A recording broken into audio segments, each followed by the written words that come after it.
obulamu si bubi okujjako obwammwe nfe Mukama akuumye ng'abakkiriza. Yesterday mukulu w'eggwanga yavuddeyo n'afuna by'alambula ku mbeera eriwo era n'abagamba ab'ekyaki soke mumulemudde online embeera bakubiyewa Embeera it was not a surprise kwasibwe gusoose kiri ekyasookera ddala kyekyatwewuunyisa naye erudda nga ye omukulembeze w'otunuulira byannyonnyodde ebimu naffe bye tulabako olabira ddala nga ye omukulembeze kyakoze kyalina okukola era tekyewuunyisa abeeva maki tugenda kusanga obuzibu bungi nnyo naye ate tetusobola kusumba bantu nga bwe bafa. So aba yagambye balindeko okubeera mu public gathering okujja mu makanisa masomero erudda mutuufu otunuulira ku mbeera eryo kuba ekirwadde kisusse ennamba egenda egaziwa mu nsi yonna si mu Uganda yokka. So aba yagambye abantu basigale okusabira online kyenyinza okugamba abantu tugondera amateeka g'omukulembeze amateeka ga gavumenti tusigale waka tusabire ku ma TV, Facebook, YouTube naye nga wetukkiriza Mukama. What the difference can the message go viral olw'ensonga nti kyekiseera kye twetaaga Mukama kino kyennyini the message go viral nga tukozesa ebyo ate jjukira era ekibadde kigifuula olumu ogoinga viral gabadde ma TV nagino emikutu gimugatta bantu. So ekyo kati abatagiina bo bajjukira ekintu kimu Katonda tatambulira ku masimu tatambulira mu bizimbe tatambulira ku ma TV tubadde nga tujja tubayigiriza nga nze omuntu madde njigiriza abasabi bange nti ebiseera ebisinga Katonda si ye musumba newankubadde Uganda wano abantu balina engeri gy'addala kitwala watalaba ku musumba tasaba naye Katonda si ye musumba tojja mu kanisa kuwuliriza musumba kulaba musumba wabula ojja kukkiriza Katonda. Kati n'abo abatagayina bamanye nti Katonda gy'ali mulamu twala obudde kwa Mukama waffe Yesu Kristo atugamba musabenga buli lunaku Kitammwe ali mu ggulu abawulira. So twala obudde bo ufunayo olunaku oba any hour of the day ofukamire wansi osabe okkirize Katonda tusabire eggwanga kuba eggwanga liri mu kaseera kazibu abantu badde bakaziza economy zaabwe batandise okuddamu okwezimba okusinza ku kiri ekyasooka kati ate ndaba gye tudda twetaaga ddala okusaba Mukama embeera eno agiggyewo. Ennamba ebadde etya ey'okubeera mu kyaki ate precautions ezitera okubaawo zo zibadde zikyagobererwa amateeka gadde gakyagobererwa aga Ministry of Health byonna bibadde bikyaliwo nga n'ennamba gavumenti gye yatuwa yeeyo naye baba batuuse n'agamba nti ennamba eno nayo it is a risk okubanga bajja ne baatendinga tetusobola bawakanya kuba bo bakola analysis ku kirwadde n'otusinga. So embeera egenda mu maaso si nnungi era teri muntu agisanyukira naye ate erudde olaba kyekibadde kirina okukolebwa ffe nga abakkiriza tulina siga nga tukkiriza bukkiriza Katonda. Ebiseera ebisinga ekintu kibaawo fayi nga waliwo ensonga kibeddewo nekibaba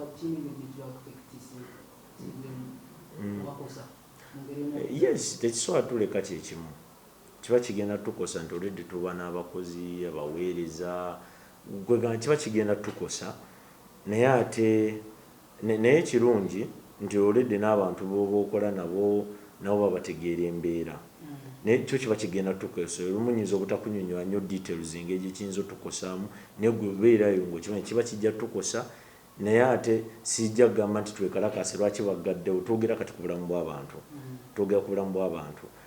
So bwekiba nga kyekiyinza otaasa obulamu bw'abantu basigale tusabire nga ku ma TV, Facebook, YouTube tewali buzibu.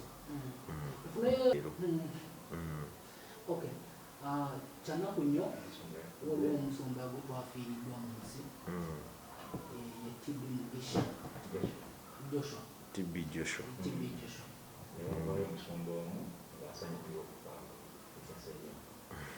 Naye era ago si mawulire nti waliwo afudde omulala n'asanyuka si mawulire in fact nze olunaku naffe abantu babiri bembadde mmanyi nga abasumba be bafudde TB Joshua waliwo n'omukyala abadde musumba in fact abadde nga oba maama wange n'abadde musumba naye ku olunaku lwennyini enaafa. So ekyokuba nti oli yavuddeyo neyewaana nti oli nabbi obulimba yafudde ago si mawulire era sandyagadde nakyogerako. So ye yamanyi ensonga ze lwaki asanyuka omuntu otuuka omuntu n'omanya nti kiri kyafuuka ekitundu ku bulamu bwe, so oddaawo n'otandika ogaa n'omuvumirya si mawulire. So sina comment esingako. Sina comment. Omusumba ono yafudde bw'olina ky'omumanyiko then amawulire gaakusanzeewa? In fact nze nabitegedde nakava ku katuuti. Nabitegedde nakava ku katuuti, omwana najja nangamba Prophet TB Joshua afudde. Nensooka ndowooza oba byalwali kuba naffe muzeeyi waffe nga tannava era byasooka kuba ebintu naye ogenda okikolako nnyo research nga musajja wa Katonda amazima, Mukama waffe yamuyise. So era osuubira famire embeera gye balimu nange gye nayitamu naye Katonda ajasigala ataddewo ekisa.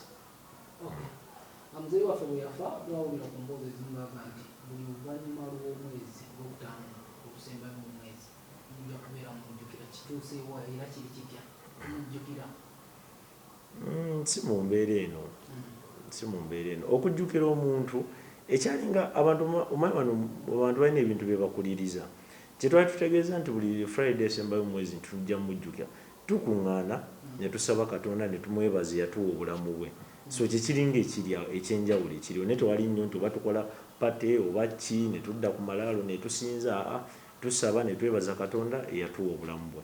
So kibaddengawo naye kati ate n'embeera ezze era kijja kukolebwa ng'oddeyo oba n'ofukamira wansi n'osaba ne twebaza Katonda. So kwolwo olunaku tetwebaza Katonda bulamu bwa Pastor Yiga bwokka wabula n'abantu ab'enjawulo abadde abalungi mu nsi muno nga twegatta ne twebaza Katonda.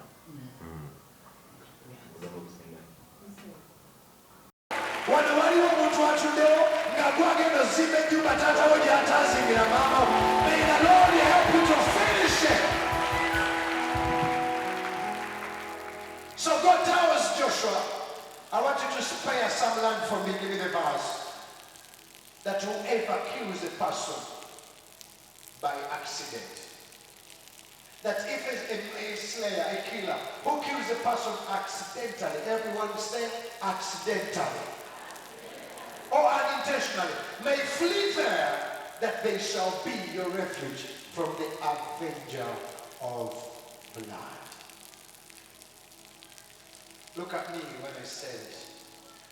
Look at me. The avenger of blood will not stop until you've also died. Recently, there's a story I know. There's a pastor who was reversing his car, and unfortunately, his own child was playing behind the car wheels. And when he reversed, he ended up, the car tires, the wheels ran over his own child, and the child died accidentally.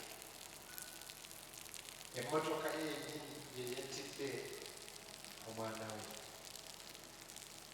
I want you to know that that is hard for you to tell your wife that, honey, it was an accident. It will be hard.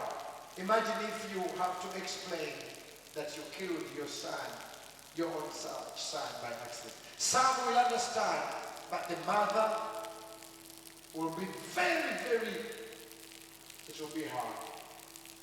Imagine if you are driving and your car brakes don't stop and you run over somebody and you kill him, God forbid. Who is going to understand that it was an accident? Nobody is going to understand that you killed their brother, their sister by accident. So the Lord had a plan. Joshua, spare some places, some cities, keep them for somebody who has killed somebody accidentally. And when the avenger of blood is chasing him, if he's chasing him, let him run to the city, and there he shall be safe.